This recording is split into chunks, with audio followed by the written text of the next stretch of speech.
جو گھٹنائیں ہوتی ہیں، اسی طرح 1 جنوری کو ہونے والے طرح طرح کے جو خرافات ہمارے سماج اور معاشرے کے اندر منائے جاتے ہیں، ان پر میں آپ کے سامنے بات کی تھی۔ آج کے اس ہفتہ واری پروگرام میں انشاءاللہ روز قیامت کی ہولناکیہ پارٹ نمبر 2 کا مختصر طور پر ذکر کریں گے کہ آخر ہمارا آخرت ہوگا تو کیسا ہوگا، ہمارے ساتھ کیا معاملہ کیا جائے گا، کیسے کیا جائے گا۔ تو ہر بندہ اپنے آخری عمل پر اٹھایا جائے گا۔ یہ بات ہمیں ذہن نشین ہونی چاہیے کہ یہ کائنات ہے، یہ دنیا ہے،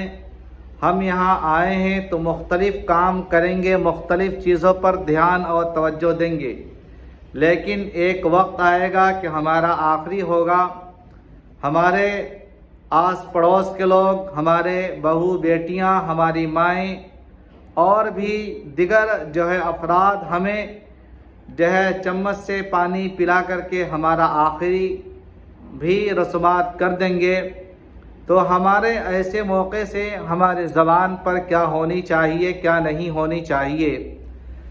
تو رسول اکرم صلی اللہ علیہ وسلم کے فرمودات کی طرف ہم نظر دوڑاتے ہیں تو آپ کی بہت ساری پیاری پیاری حدیثیں ہمیں ملتی ہے، جن میں ایک حدیث یہ ہمیں ملتی کہ یبعث کل عبد علی ما علیہ، کہ ہر بندے کو اس کے عمل پر اٹھایا جائے گا جس پر اس کی موت آئی۔ یعنی قیامت جب قائم ہو جائے گی، میدان محشر لاگو کر دیا جائے گا، تو پھر ہم جس عمل پر اس کائنات کے اندر تھے اسی عمل پر ہمارا کام ہوگا۔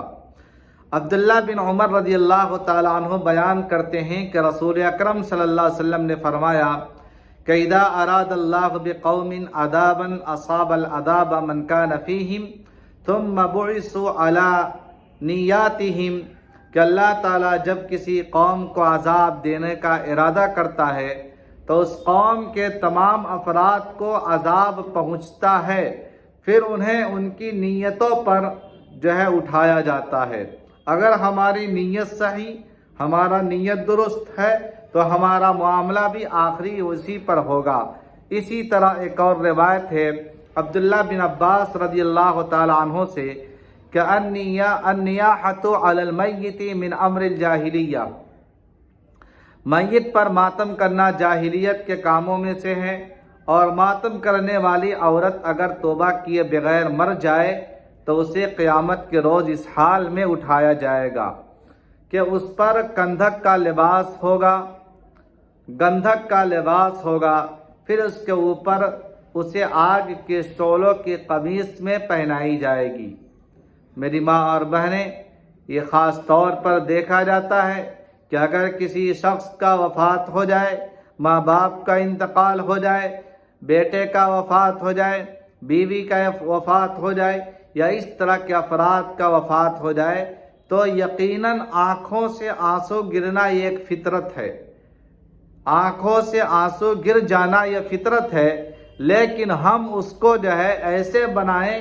کہ ہماری بیٹی، ہمارے فلاں عجیب سی عورتیں جو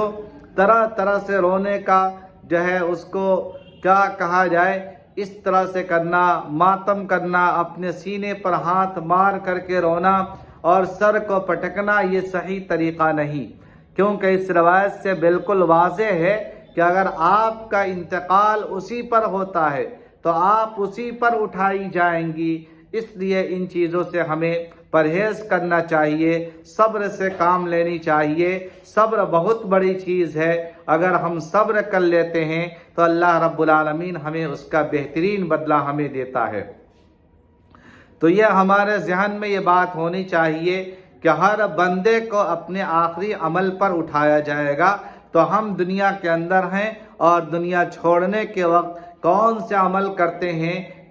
کون سے عمل کا انجام دیتے ہیں، ہمارے ذہن میں یہ بات ہونی چاہیے۔ اس چیز کا ہمیں پورا خیال ہونا چاہیے کہ ہم صحیح عمل کر کے ہی دنیا چھوڑیں۔